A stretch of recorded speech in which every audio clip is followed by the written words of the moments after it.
I found that in order to get full coverage on YouTube, you have to have copyright-free music, because I'm all about getting that bag. You cannot get monetized if you have anything that resembles possible copyright infringement.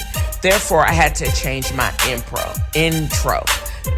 Hey y'all, this is 2022, a new year, a new time for podcasting. And I had to get a funky beat to basically express what I want to put out in the atmosphere. And this is TNFro. I'm back again.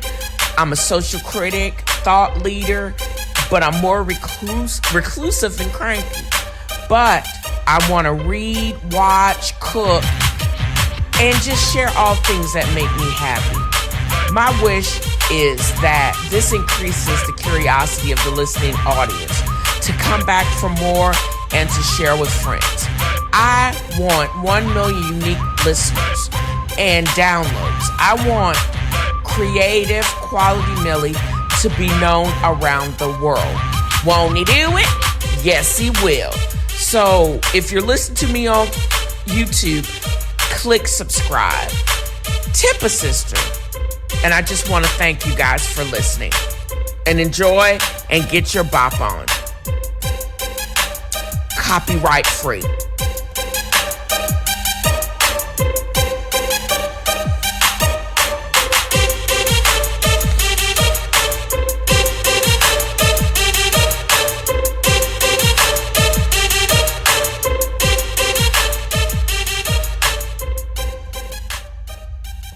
As I get better and learn more about all of the technology I have at my fingertips. It doesn't help if you have the technology and you don't know how to use it. And that's how I feel about Logic Pro. And no, this is not a promo for that, because they ain't paying me. But I'm just saying. I also have at my disposal, I'm very lucky to have Brighton Media to edit my podcast. And I just have to take advantage of everything that is at my disposal. I'm going to probably have to invest in a headset to be able to also elevate the audio on my podcast. I'm also recording from home, or where I was born. Most people that know me know that I was born and raised in Virginia Beach. I'm sitting here in my Airbnb off of the beach where I'm sure I crabbed as a kid, or my father fished throughout his boyhood and into adult, although he wasn't able to enjoy it because of back pain, from what I understand. I am very, very fortunate that I count my blessings every day that I am allowed, or I was born and I grew up here. I think it's pretty awesome. But this part of the podcast I'm recording, I just wanted to do that intro, recording from a different place. And also I'm reporting kind of early in the morning. One of the things that it can be a little triggering is that the day starts out on the coast, really has been really foggy. And I guess this is how this time of year starts. But it is cool and it's damp, and it really just reminds me of Oregon. A lot of negativity from my time there, but also a lot of positivity. Still have friends there. I would prefer to go there as a tourist. I'm triggered by where I used to work. I really hated that hospital, but that's neither here nor there. The only positive thing that comes out of that is my friends, that I still value their friendship. And I basically started this podcast for one major reason. I wanted to read and talk about what I'm reading. This section, I've had the pleasure of devouring audibly the Viola's book, Finding Me. And I'm so glad she read it. Oh, that book over there, Such and Them, very South Carolina, very country. And also, I'm going to be talking about the Jenifer's book, which is also, I now have started utilizing my Audible credits because, you are a book nerd when you have like Kindle, et cetera, et cetera. But Audible is probably one of the best things that in recent weeks, that I've gotten, that I'm really happy that I participate in that. Disposable income used well. And for these memoirs, it started with Will Smith. He really set this trend. Actually, I'm going to go back even further. Kevin Hart. If you have a memoir and the person that wrote the memoir is very talented, actress or singer, actor, you have to, or comedian, and they're talking about their life in their own words, why not have them read and also get paid for the read? Basically, for example, the Viola's memoir, it's basically her life reads like a awful but a top billed and top winning country song. I know my life it had its moments and it had its torment, but it still wasn't as bad as peeing on yourself because your teacher refused to recognize you, and then coming back the next day, and the janitor couldn't be bothered to clean up your puddle of pee.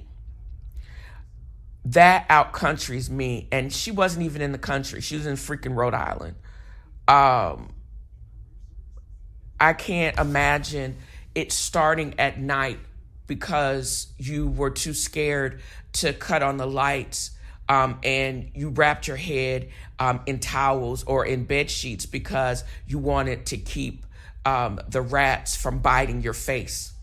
And what little toys you had, the rats were eat the face off the towels. Also, I couldn't get past the fact that you felt bad for not being able to protect your mother as a child from basically being beat down by your father. You couldn't be protected by your parents to even provide the basic necessities for you consistently. Food, warmth, protection from vermin, water. You couldn't, or not just clean water, but just freaking water. You couldn't rely on them to keep the fire because you lived in a fire trap. I found it how she had to become the best actress because the bottom line was she could not stay where she was. The memoir itself is heartbreaking. And it's vastly different, but equally as impressive and richly, not just entertaining, but just revealing, and it is encouraging of what it took to shape Viola Davis, who she has really become. And it just starts at the cover. It's a close-up of her in her beautiful dark skin, a skin that she had to grow to love because everybody else, I'm sure, including maybe family members, but definitely society, told her that wasn't beautiful. It is a book that you have to, just like Will Smith's book, it's a book that you actually have to get a hard copy of, and it'll just be laden with post-it notes like Gayle King was on when they spoke to her on CBS Mornings. It is a book that you can take notes from her life, and it just encourages you to become the best of what you are doing, no matter what your job. It also helps to try to work as hard as you can to do what you love and do it at the best of your abilities. Get extra training if you can, and learn to, again, do the best, be the best, and keep it pushing. That's the other thing. And on those times where you just can't get out of it, and when you have to be able to ask for help, take the help, take the advice, and make a change. And don't be scared to get out of the rut and to ask for help to get out of the rut, because if you keep making poor decisions with bad information, that's on you. You have to be willing to either get different advice, be able to activate it just like sometimes people tell you to do, and not how you perceive it or what you want. Because that's a moniker of an insane person. Keep doing the same thing over and over again, but expecting a different outcome. You just have to want to get off that hamster wheel. And she made the decision that she wanted to get off of the hamster wheel of poverty. And I can't imagine laying up, continuing to do the same thing over and over again and not working as hard. What was her outcome? And love can't save you from everything. That's the other part of it. Love, in a lot of respects, doesn't always look like what she experienced. It took her a while. One of the things that I realized when I was listening to this, and I started listening to another Alice Walker's memoir, which is a lot different because her memoir is a collection of her journal entries and then the edits. And I'm finding it hard to listen to that. That's why I moved on to Jenifer Lewis's memoir, because that's more entertaining and it was a more of a flow. Hers was a collection, but I digress. But one of the things that I did was very sad with Viola Davis is her memoir ended sooner than what I was expecting. I liked it or loved it for what exactly it was. It was a work of art, the hardship, and it also touched me in a way because although I said she out-countrified me at the top of the show, even with my poop tomatoes, but I think that to go through those things, it was like the bridge back to Rhode Island was burned. Money can't save everybody, and neither could love. She was the second youngest of multiple children. They treated her, the youngest sister, Danielle, like a little princess and loved her and loved her and loved her, but that did not protect her from having 6 children of her own out of wedlock.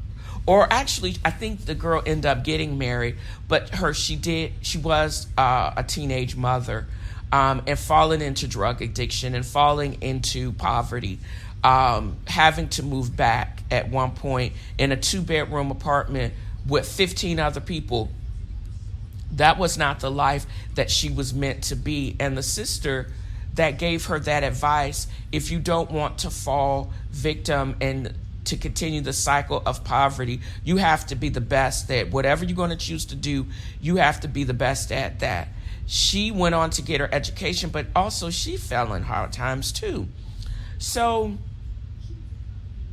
in all of that, this is why she is so intense.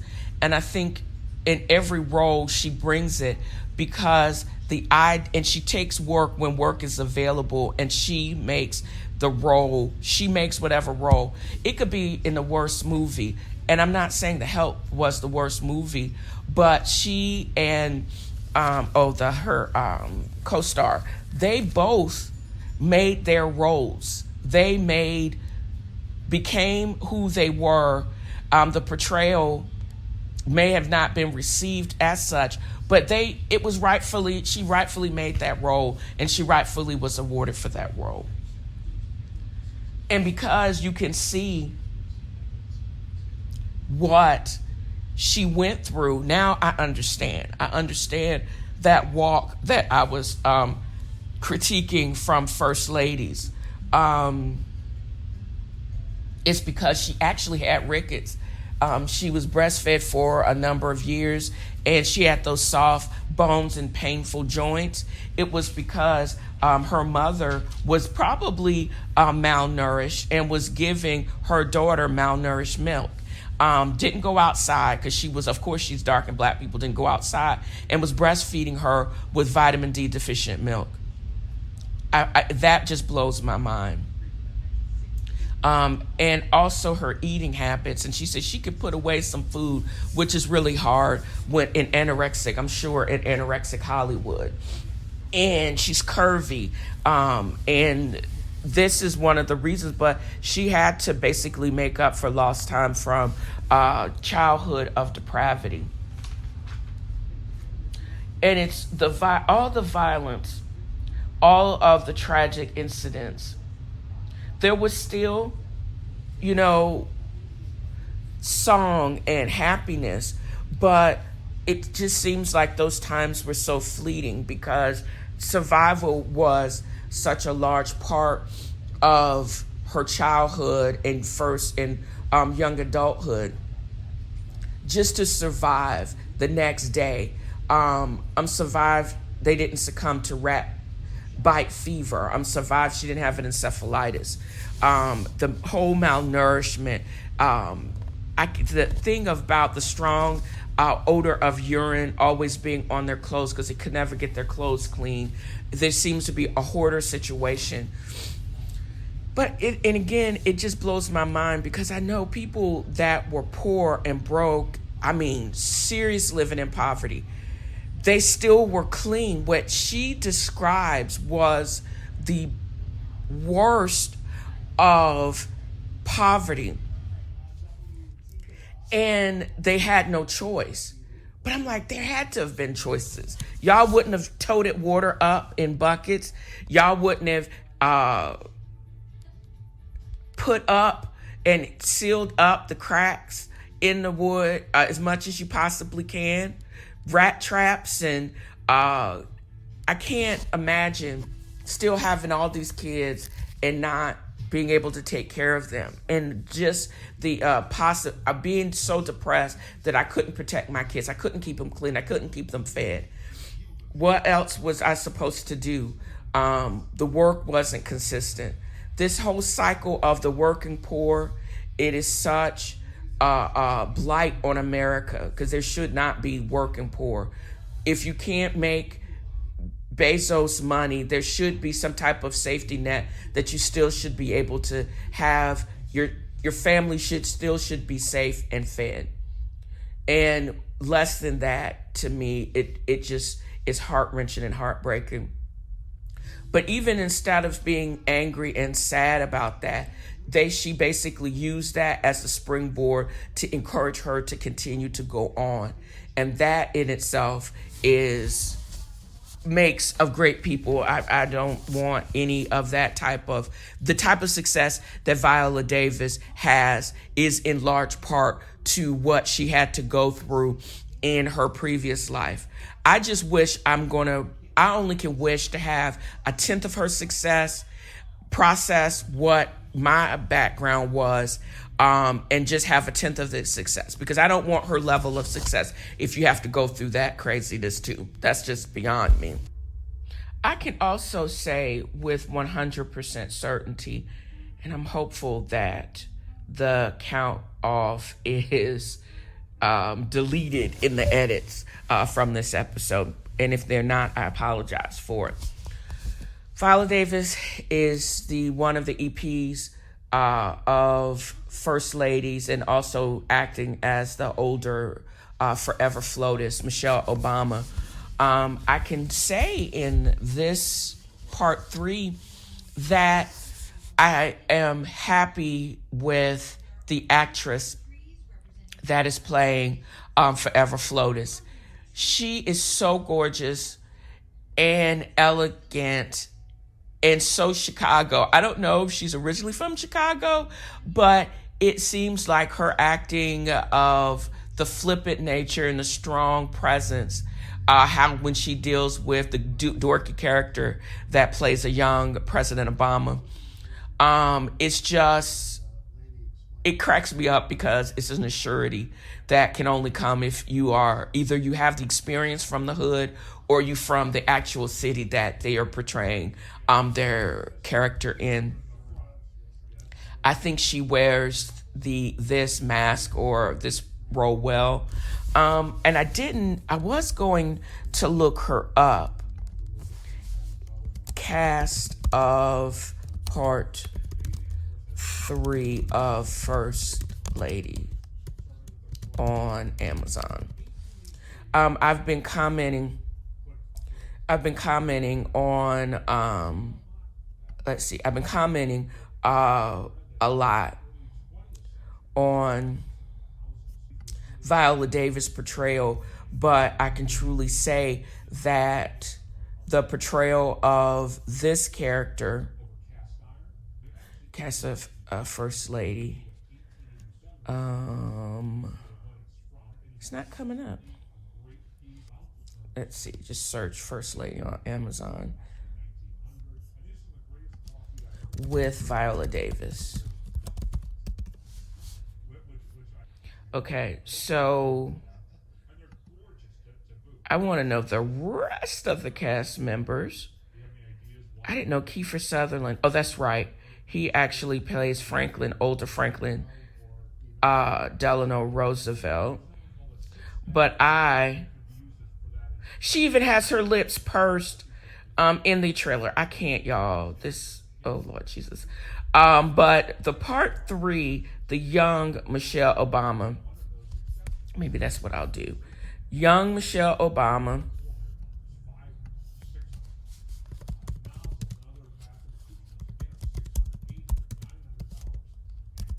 in First Lady.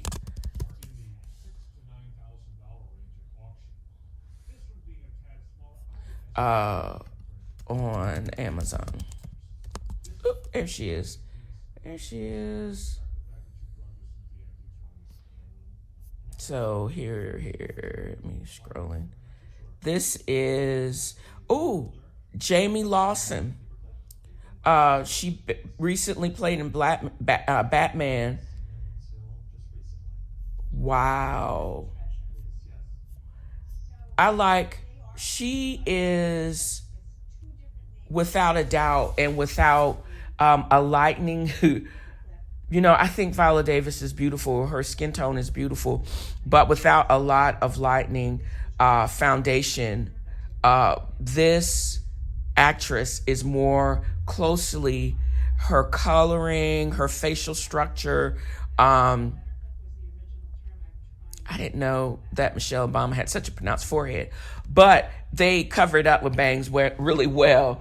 It's just that she's a young actress, and I don't know, she just seems so relaxed in that role, and her statue and how her carriage of herself, it portrays a lot closer. Unfortunately, I'm sorry, the Viola, it portrays more closely the role of, I think she just did a better job. So hats off to Jamie Lawson. She's getting the Black excellent props for her role as Forever FLOTUS in part 3 of First Ladies. What else about this show? This part was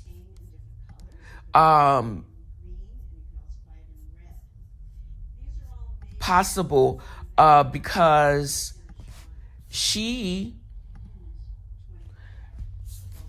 this was when Michelle, just a little synopsis or summary on it. This was when before she was Michelle Obama, and she was just Mish to her friends and family. It was Eleanor as an awkward tall girl, excelling at school, shown kindness by a stranger more than her own mother, made to feel pretty too, even though she was considered plain back in the day.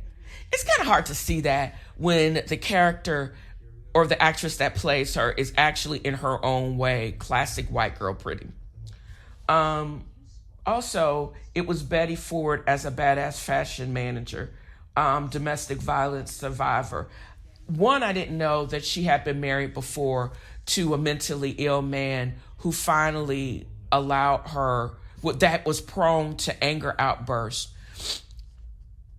And it tripped me out that she survived all of that to divorce him in a time where that was looked down upon, and also to turn some department store into a go-to place before there were as a shopper, a personal shopper, and when the models would model the clothes and get people to buy the clothes. The heyday of the Macy's and Bergdorf, Goodman's, and etc. And she did it single-handedly, but still was passed over the job because she was a woman.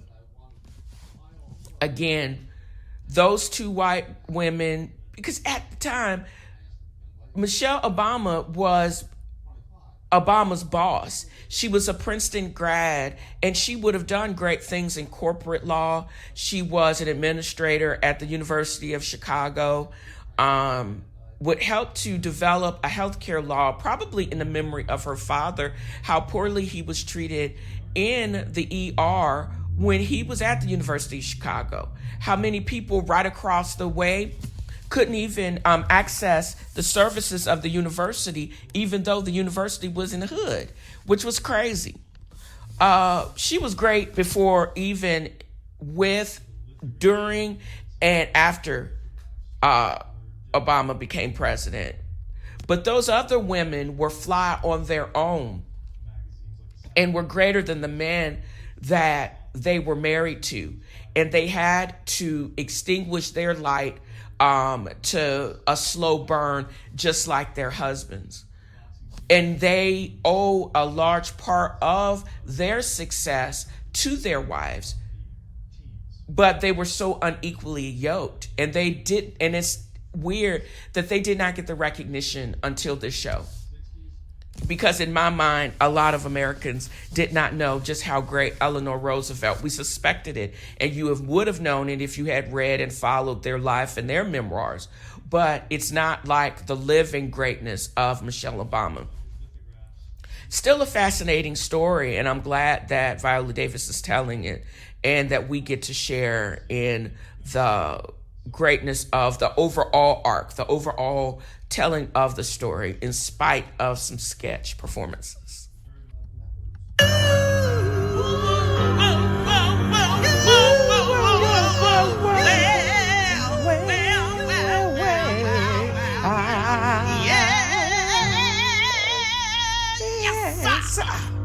That's Roz Ryan, and this is Jenifer Lewis. Fucking with me in these streets, save the children.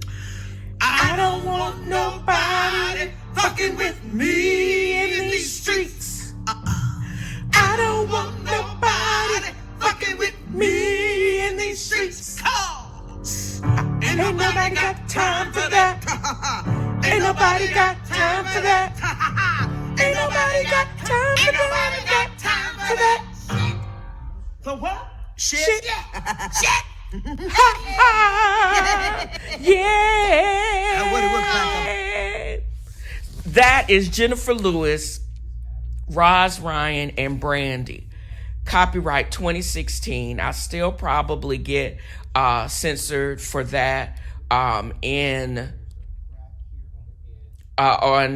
YouTube, but it's just so worth it, y'all.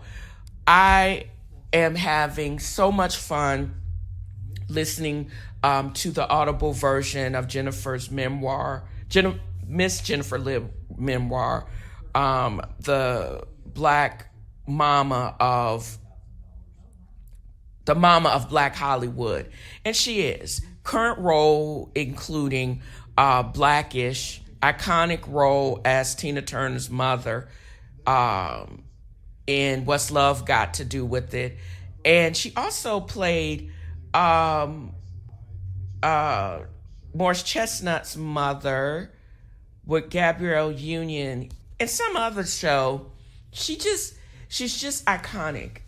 You can tell she's 65 years old, high kicking, and just living her life and recording songs with other greats like Brandy and Roz Ryan. And her memoir, although it dropped in 2017, I'm hopeful that people will not only buy it, but they will also just listen to the audible version of it, because she performs that song. She busts out in song on the audible version. It's just as entertaining and multimedia as Will Smith's memoir. You know, he does Summertime. She sings She Don't Want Nobody Fucking With Me in These Streets and other Broadway classics. Oh, she also played a backup singer in Whoopi Goldberg's Back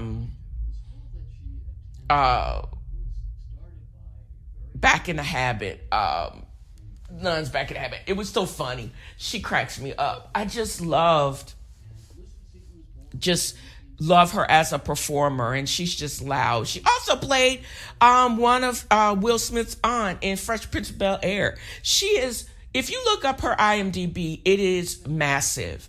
Her memoir basically starts after she leaves Missouri. I'm only about partial way, like the first chapters through it. And she basically talks about graduating from Webster College, and her addiction with sex. She had a sex addiction, how she has been engaged 4 times, no marriages. I'm up to chapter 3, Don't Tell Mama, which is rich. But first one, Blackish to Greenish, and then Shoulders Back, Titties First, which is her basically making her way, navigating, earlier in her career, navigating after school, and Broadway. And I suspect that Don't Tell Mama is her time in Missouri. Also, she grew up in the church. You could tell that from her voice, her rich alto, her rich voice. But she also starts the book with a story about how her mom cut this man because he came at her left. She's walking, minding her own black business, and he basically grabs her, reaches through the car and grabs her and says, "You're going to talk to me now." And her mom was like, "Don't step to me left." And she basically drew her blade, which tripped me out that most black women still had to carry a weapon. She cut him. And they lived in a small town. She never saw him again, never stepped to her again. And she basically had her song debut as a soloist at 5 years old in her church and sang the church down. And she has always had that big voice, always had to, again, that striving to be the best in whichever role that you're given also is a marker of her life. And I can truly tell you, other successful African-American women and men we always know that you have to be the best at wherever you can. You cannot, mediocrity is not, just being good enough is not enough. You have to be the best. You have to dance down the house. You have to sing down the house. You have to act down the house. It seems like it's a repetitive pattern with successful people, especially creatives. You cannot, mediocrity is not an option for African American or brown actors and actresses or creatives. You have to be the best. You have to work harder, 10 times harder to get 10 times less than any other lighter actor or actresses, which is depressing. I love the memoir itself for its truthfulness. I admire it because she is testament to success and what does it mean to be successful in Hollywood. It's pretty amazing, and I find it enriching, and I find it all very revealing because, but it's encouraging. It's like, only who cares about a memoir from someone that is less than successful? Who cares? We want to know the tea and what made them and see if we can apply it to our lives. That's why I think I'm really digging her memoir, because I suspect under all of the loudness and the flash, she actually lived through a lot of pain because she was not diagnosed and was not properly treated. It probably was just within the last decades from out of control bipolar disorder. I honestly think that some of the most successful actors and actresses and creatives are a bit manic. And the only control that they give is because they have a great producer and director that can get the work out of them. But when it gets to the point where it's so disabling, that's when they should get help to keep them stable, keep them manic enough to be able to do the performances they have to do, but not to the point where they are suicidal or homicidal, or they just so reckless that they destroy what they have. Like the Francis Farmers and the Jimmy Deans and all of those great potential, great creatives that we never saw because they blew up before that. The Jimi Hendrix of it all, basically died way, way too early. And the world was never blessed to enjoy the depths of their creativity. But she's real about a lot of that. And she's real about her struggle with control of that. I also think led to her success too. It's a fine balance between, again, acting and touring and doing that much and having and taking and still being mentally healthy. That does take work. And obviously she's done the work because she's 65 and still working consistently, even though I think this is the last season of Blackish.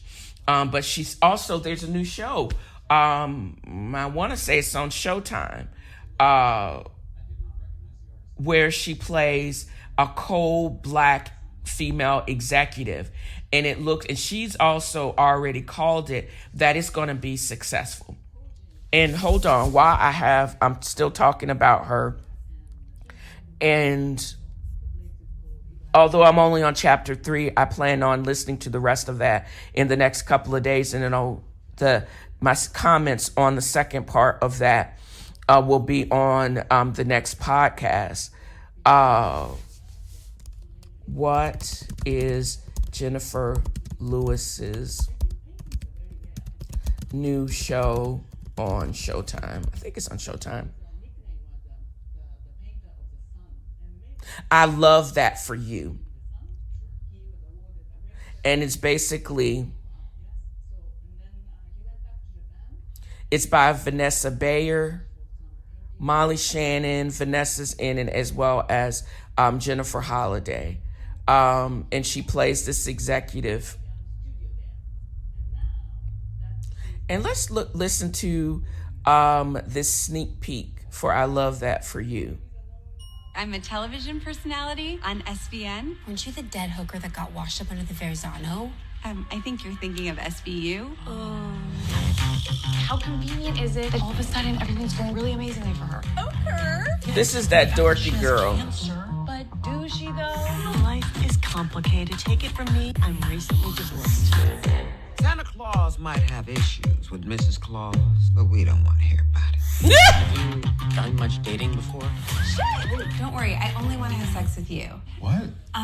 We're gonna do something new, kind of a cancer-thon. Maybe a better charity would be, Do I have suggestion box on my forehead? Wow. gone too far. I wish all liars would drop dead. Yeah, I hate liars too. What a bad thing to do. She called it, and y'all, I think it is gonna be a hit. I'm excited about. I have. I'm gonna pull it up on Amazon because I have a Showtime subscription as part of my Amazon account, and I think Miss Lewis. It looks funny, and it looks like she's in her element. And also Jenifer Lewis, for a 65-year-old black woman, again, black don't crack, y'all. She is kickboxing, and her little comments, do I have suggestion box written across my forehead? But Molly Shannon, and then this Vanessa goofy chick, I think they seem like the chemistry is there. I can't wait to watch this show. I think it's going to be hilarious too. Go ahead on, Miss Mama Lewis. She doesn't play a mama in this role. She plays, it looks like she's either a showrunner or an executive for some type of lifestyle show, and she just don't play. She don't have time for that. And it is so apropos about starting the top of this section with her song. I think it's just glorious, y'all. And tune in to Showtime for her new show, I Like That For You. Oh, I Love That For You. I'm sorry.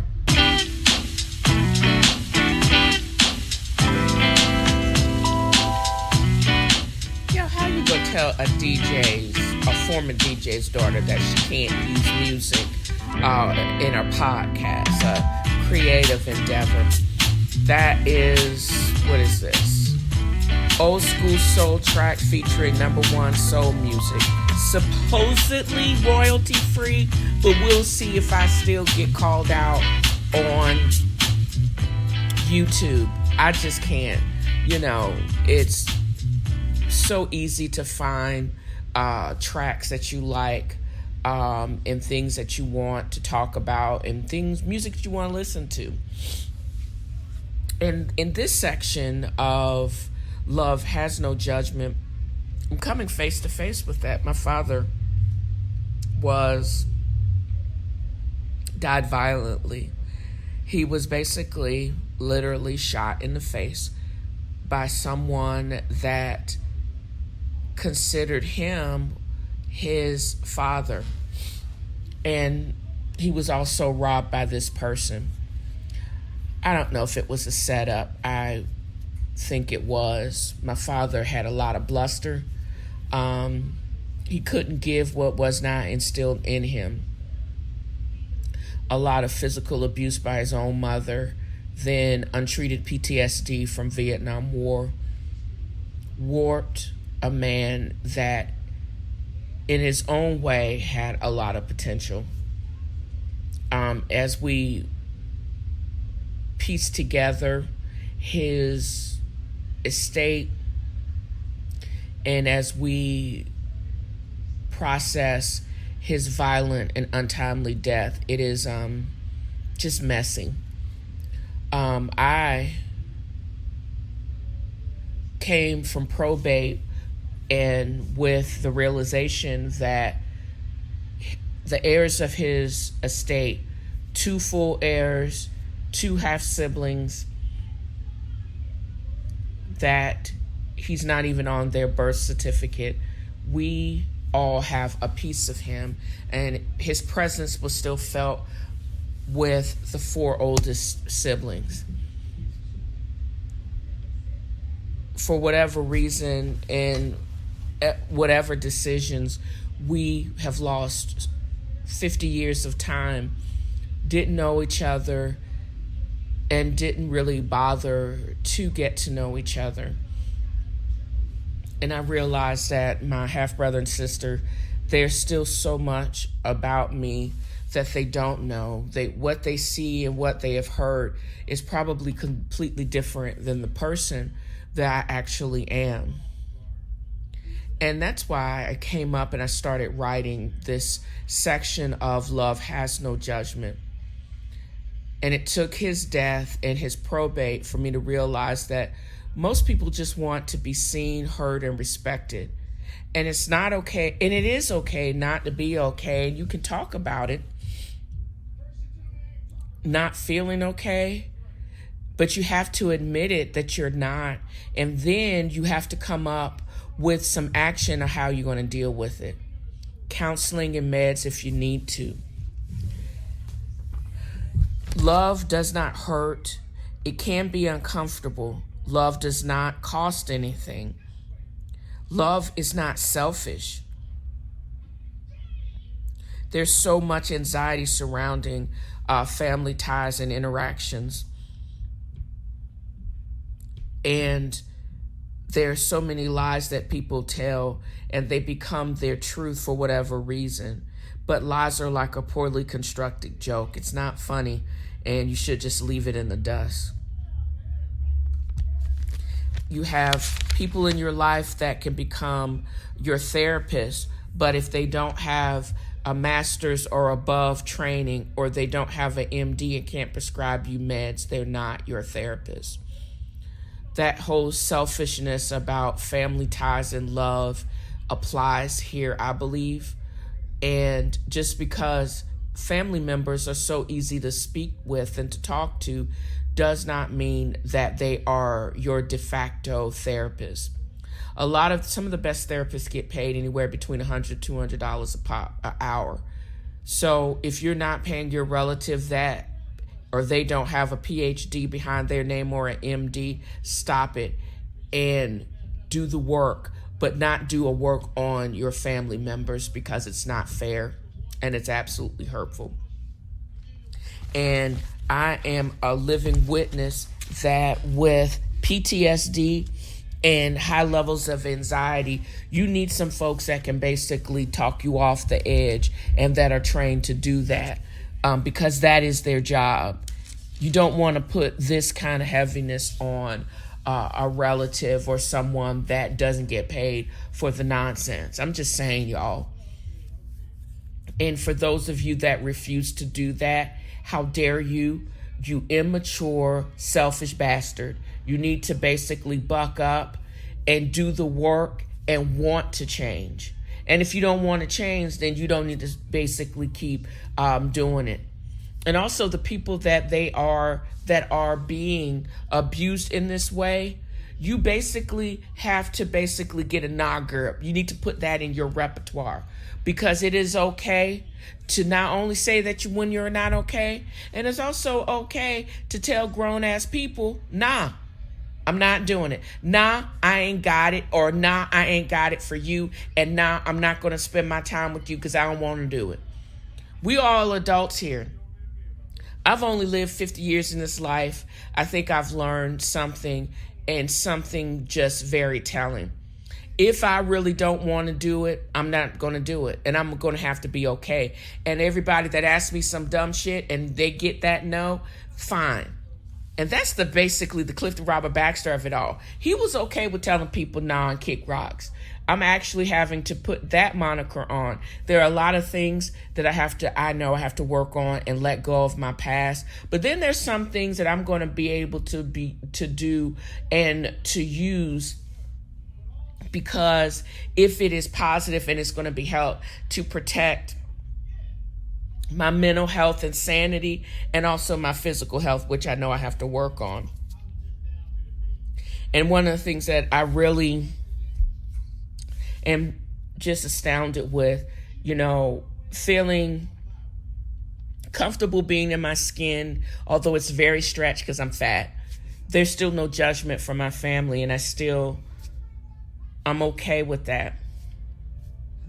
I am blessed to be surrounded by the people that I call kin, and it just makes me happy. I've also will do the work just in case I don't make it. I'm going to make it so much easier. People are going to have copies. I have engaged a lawyer who I think is the bomb. Big shout out to my homegirl and official lawyer. Cheryl Hauser, because she is the bomb. But also, I got to find my card. But to Jenny Brown Esquire over on Hilltop in Virginia Beach. If you guys want to have elder care, estate planning, that is the person, the go-to person.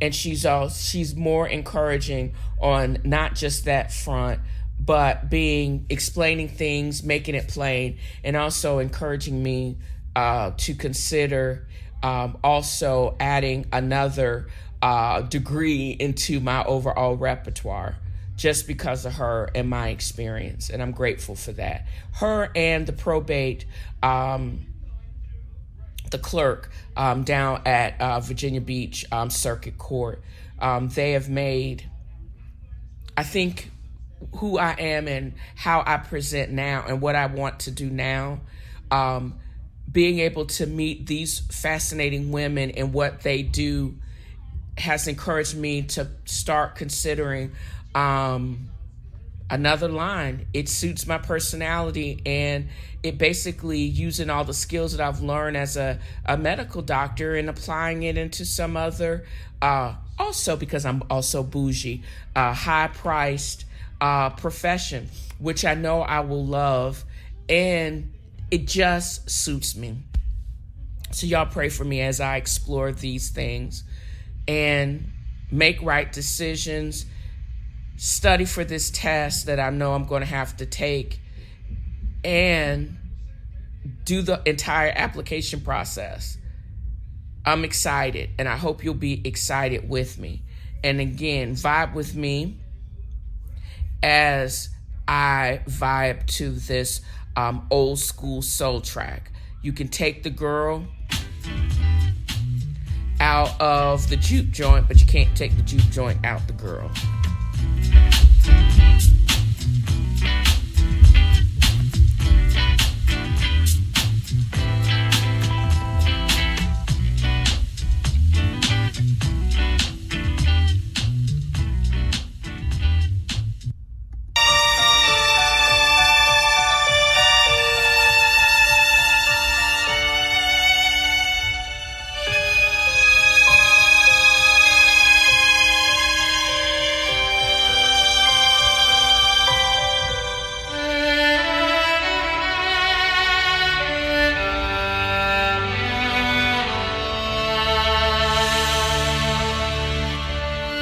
I find this evolution of Star Trek series musical themes from Picard by Viola absolutely beautiful and gorgeous. Although I'm going to go on as a hardcore Star Trek Discovery fan and go on record to say that season 2 of Picard was a real snooze. So much so that I may have to rewatch season 1, skip over this, and seriously consider my life choices, because from what I found out in the news, that they have already wrapped season 3. Number one, I had no idea that Star Trek season 3 they had Paramount had bought a whole other season. I had no idea that it was also going to be the final season. Also, they were filming it as they were dropping each episode for season 2. I had no idea that Dr. Girardi, who actually melded. Oh, this is also, I should basically say all of this is spoilers. Girardi doesn't come back. She basically is morphed or is conjoined with the Borg Queen, makes up a new Borg, and she basically saves the day in the final episode was this past weekend, which I was happy for because the other 9 episodes sucked. Or they weren't all that good. I was actually absolutely mad that my play boyfriend was killed Eleanor was killed in an earlier episode, but they brought him back. Okay, this is what happened, y'all. So, basically, the Borg Queen, who we found out in the final episode was Girardi, comes back to basically correct some nonsense that the Q had basically thrown them back, had done some shit back in Earth's or human past that they had to correct in order to secure the new future. The 2 changes in the timeline is Rios absolutely becomes and established this medical mission with another Hispanic doctor in LA. He stays in the past. Picard meets Whoopi Goldberg, who then shows him the picture that finds out that Rios ends up being all right. These essential high formed beings can absolutely die, because that was one of the last activities of the Q. He comes back, and his last wish, not only does he restore the timeline, but sends Picard, Seven, what was the black girl's name who actually is Seven's concubine back, and also makes Eleanor the surviving commanding officer on the Excelsior, which I thought was badass. Girardi takes Rios' ship and goes off into the plains and establishes a new Borg, because the Borg, as we know them, are dead. Instead of assimilation, that's what I was looking for. They want cooperation. But all of those millennia of assimilation and having a human that actually still exists on some other plane is going to make a newer and better Borg. But she's not coming back. It was basically dropped, I think, on Star Trek News that she's going to be watching it with the rest of us. Because the 3rd season has wrapped. She wasn't a part of it. They dropped her last episode, and the finale is the last time that not only the Borg Queen, but Girardi is a part of it. She says, okay, I don't know if she was fired or they just didn't renew her contract, but I don't understand. Agnes, I don't understand her goofy ass and why they had Will Wheaton has a part as a traveler, but they let Agnes go. What in the world, y'all? So that ticked me off. I'm tired of seeing Julian Bashir, even though he portrayed why they had to pick him to play Picard's father. It was sad that his mother his relative ended up committing suicide, but casting that guy that played Julian Bashir, that annoyed me. I think they're going to bring back the storyline, or maybe I will watch The Wrath of Khan. I think that's the only Star Trek movie that I did not, which are like these superhumans, but they're kind of like, if I'm mistaken, aren't the Wrath of Khan like these superhuman with Maltaban? Weren't they like these genetically engineered fighters, and it just got out of control, kind of like the Borg? So it's going to take them 4,000 years to figure out that you really shouldn't do that. But the Data character basically pulled out the file that his genetically engineered daughter didn't destroy. That was a paper file, which I thought was really hysterically funny. They had to go back to they ended up on paper because she had erased all his bruh's files. Funny. So the biggest thing that I did take a clip of was the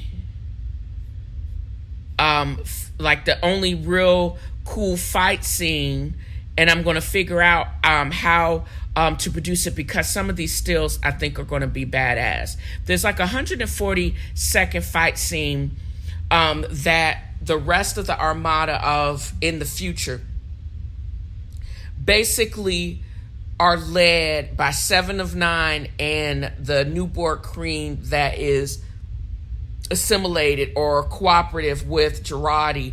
They coordinate their shields to basically create a whole new conduit. And I think between 7 of 9 and her raiders and her and the Star Trek, the new and improved Starfleet, they're going to use this as some type of travel to explore not just the Delta Quadrant, but all of the quadrants. And I'm hoping if they do just 10 episodes of season 3, I'm hoping there's more action. That's why I think this season of Picard was such a snoozer. Except for the few fight scenes that I saw with Eleanor when he was a hologram. I'm hoping now that he is not going to be a cadet, he's going to get a field commission like Seven got a field commission, and they're going to be kicking Borg and former Romulan warrior. But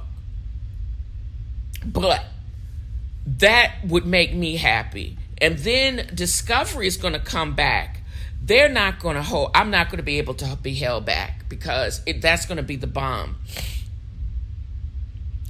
The whole Soong, and I'm going to leave you with this. The whole Soong character was very throwing shade to Bezos and Musk, because here's a guy that was basically super rich and basically was controlling the space race.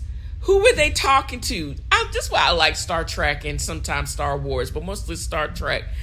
Basically, big business and these super rich dudes having that much control for science and the space race. I don't think the showrunners of Star Trek are really feeling that. So that's why they make this Noonien, the Soong ancestor, he's basically paying for the BS. It's like a cautionary tale about when you let these rich guys control this much science, how much power and the information that they have. And they basically, I think they're saying, y'all need to go sit down somewhere, and y'all don't need that much control, no matter how many billions or kabillions of dollars that you have. But it was so shady, but I dug it.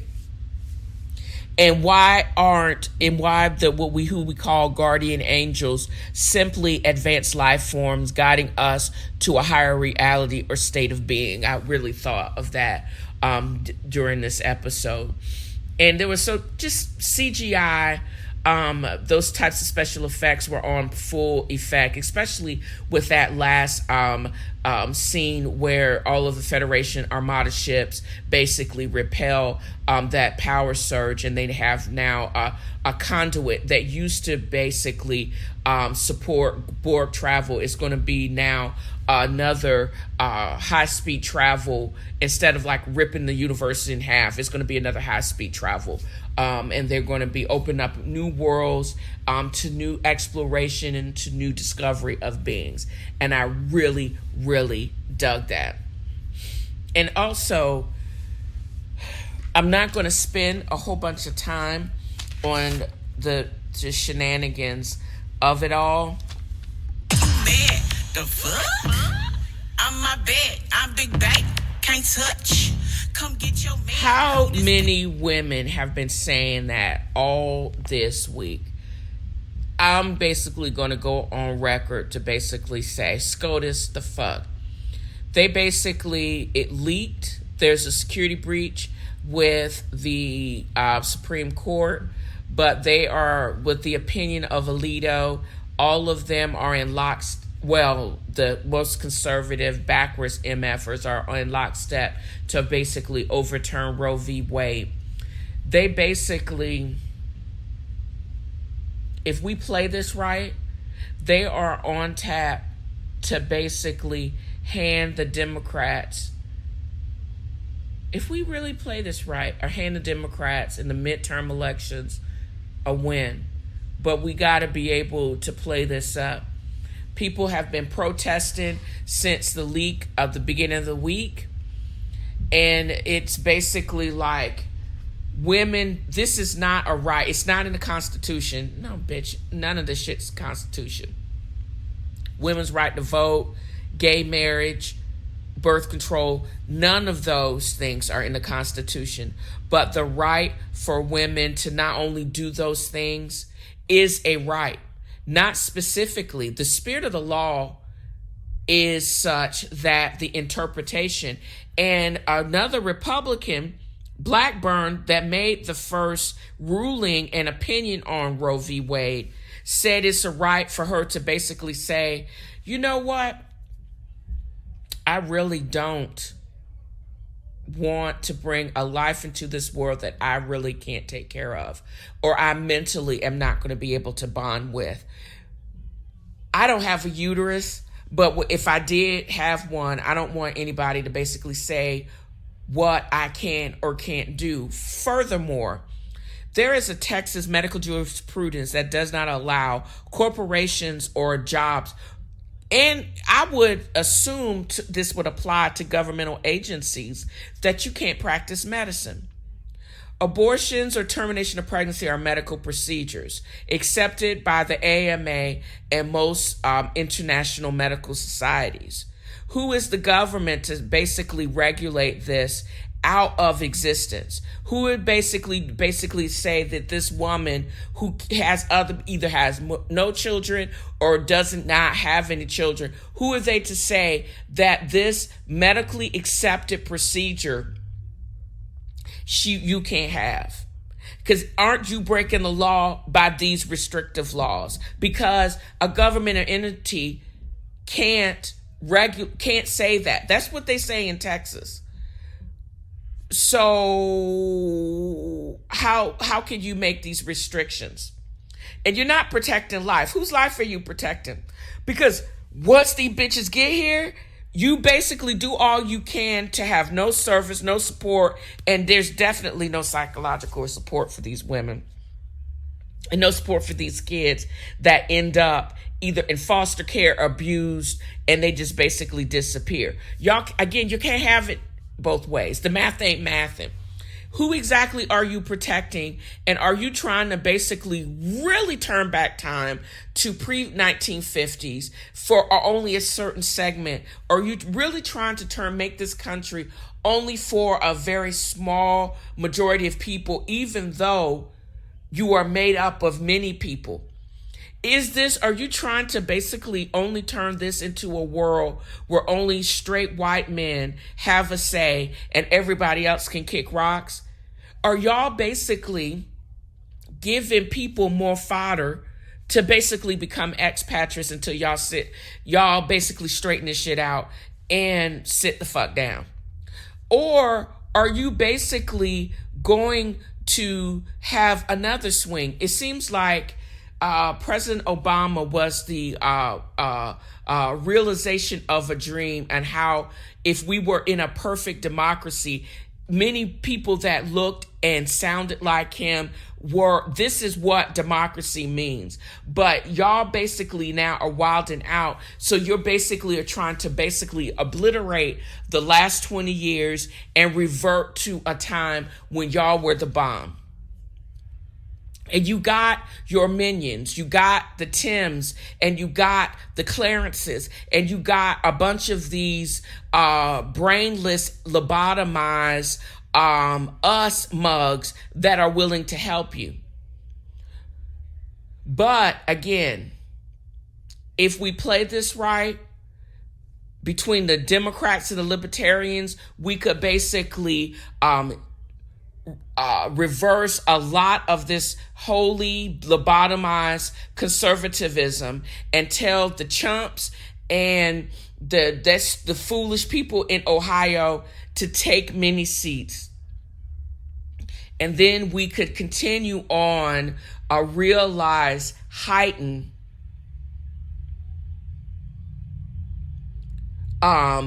existence and be a representative of truly a lot of what we have in the Declaration of Independence in our Constitution.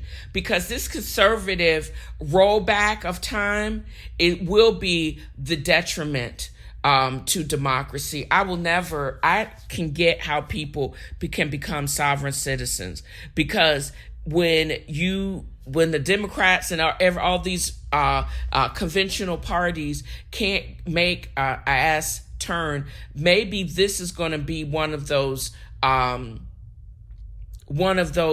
issues that galvanizes and unifies our country. Because not only is this particular right on the line, everything that we've worked hard for the past 20 to 25 years is going to go roll back. And I am always going to have enough money, because if I really have to book it to Ghana, I'm one of those people. I'm booking it to Ghana. Y'all gonna have to figure this shit out for yourself. I'm just sorry. And also in general, what else is going on?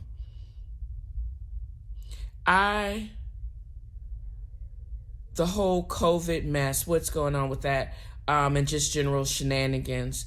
I think being part of Quarks Bar and TNFro, what I comment as far as what is going on with the rest of the world, COVID shenanigans fits right underneath what people are talking about in bars and in their houses and over cards.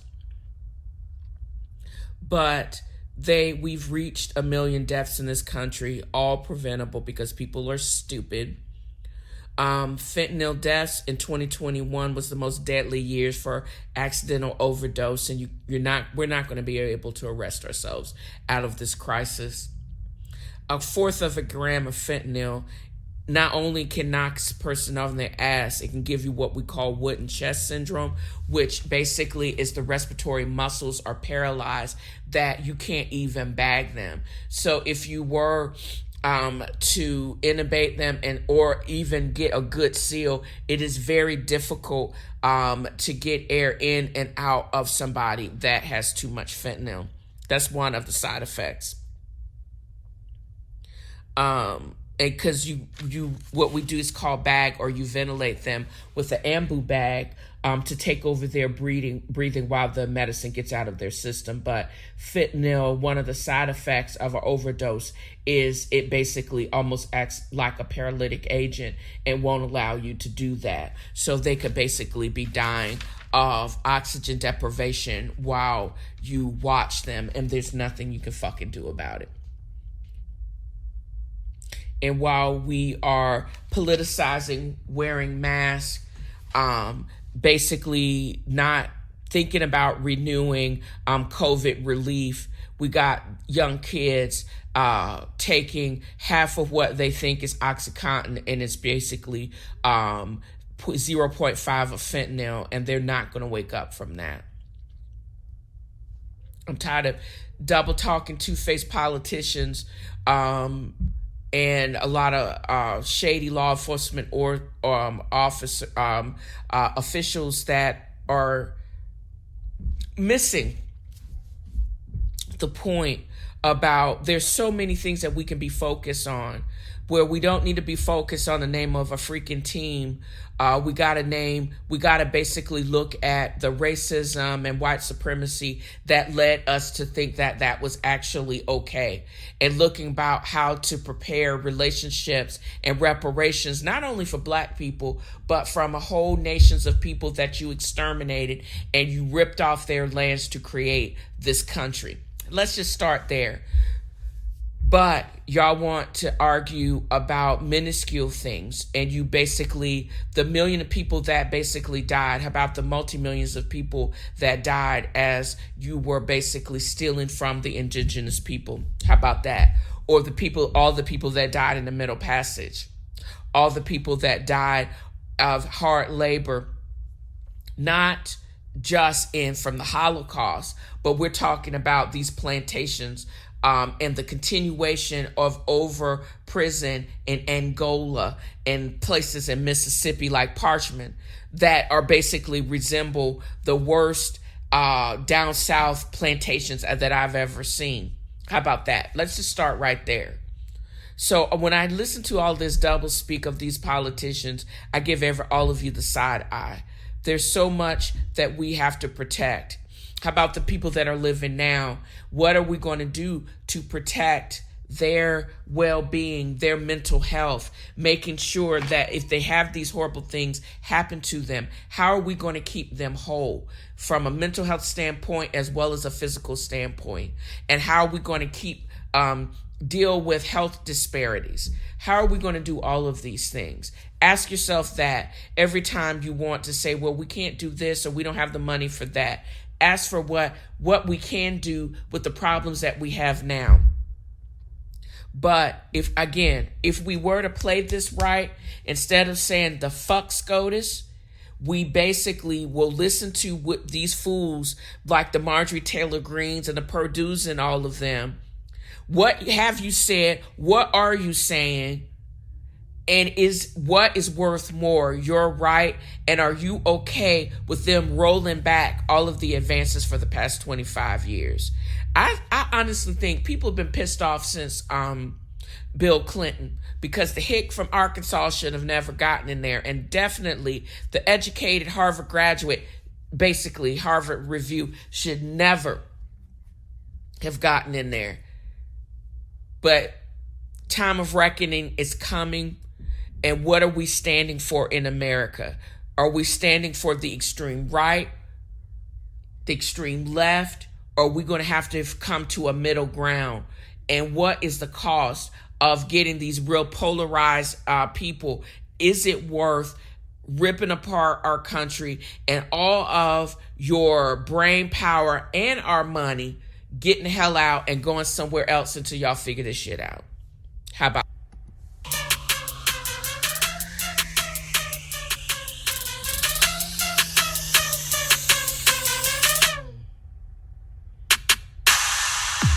So that's how we're going to end this episode. And I'm going to end it with a positive word. I used to scoff at people making this statement because of its simplicity, or maybe because it sounded more like an admonishment that I was being everything but kind. But then when I started investigating it for myself, that's when I realized that I was confusing politeness with kindness. Politeness is a fake, superficial manner in which there's no required investment, no self-reflection.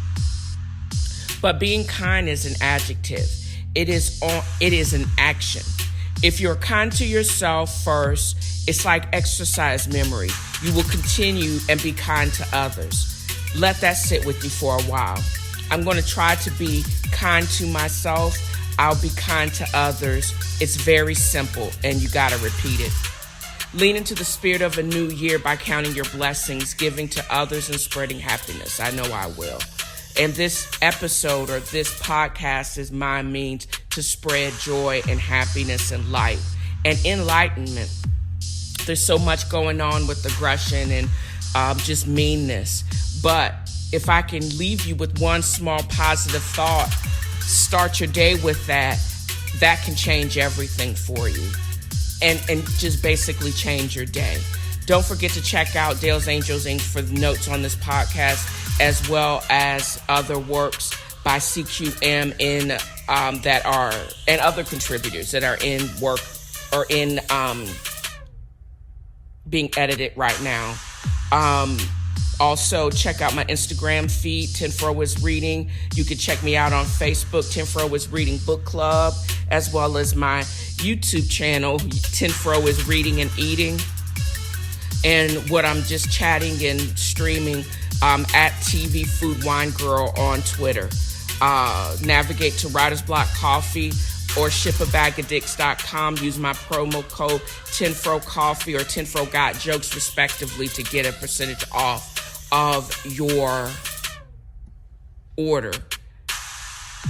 Don't forget to drop me a line at TNFroWasReading@gmail.com. All non-trolling messages may be actually read online, and you can do the same if you are in Podbean or Anchor or wherever you listen to the podcast. And again, shedding light and positivity. And I hope you guys enjoyed this episode as much as I've enjoyed creating it. Until next time, bye.